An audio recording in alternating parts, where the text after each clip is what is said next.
This program is brought to you by Emory University.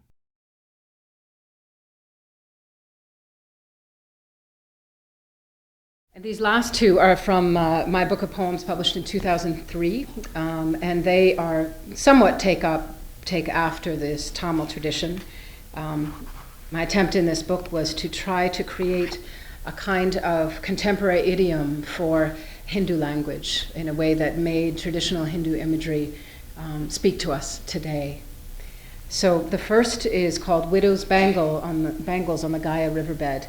And this is a poem, one of the traditions in India, for those of you who may not know, when a widow bids her husband adieu and sends him on his way after he is on the funeral pyre, she breaks her bangles as a sign that that earthly connection between them is no longer.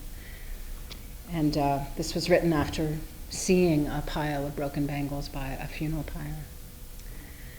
They glisten by the pyre as the sun sets and the smoke rises, a final offering of gray in the shape of your body.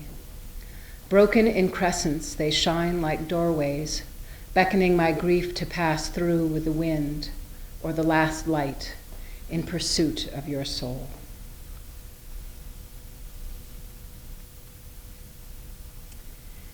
And this final poem is a little bit lighter in tone, and it's a very funny thing that happened when I decided I would write a whole set of verses that were,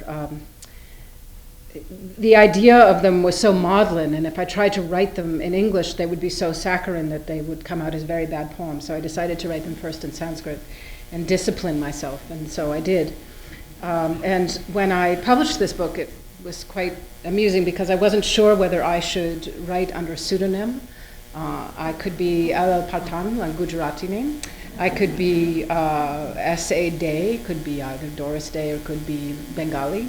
Or I could just play it straight. And I was very nervous at the time that angry folks would say, well, how dare she appropriate a Hindu voice? And that didn't happen. I played it straight. I published it under my own name.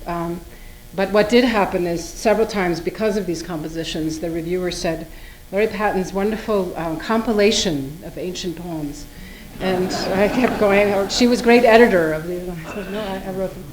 Anyway, so this is Vansha Bhojya. Kalayo Dyapi me katva stambhe avalambate yatra tvam esham adahata. Karniko Dyapi me Nikola Lolati Yatrate Hastad Agalat Mata Abhyagachati Mam Braviticha He Manam Dehiti. Heirloom. My bracelet still hangs on the bedpost where you placed it. My earring still dangles from the sheet where it fell from your hand. My mother visits and tells me I must take better care of my jewelry. The preceding program is copyrighted by Emory University.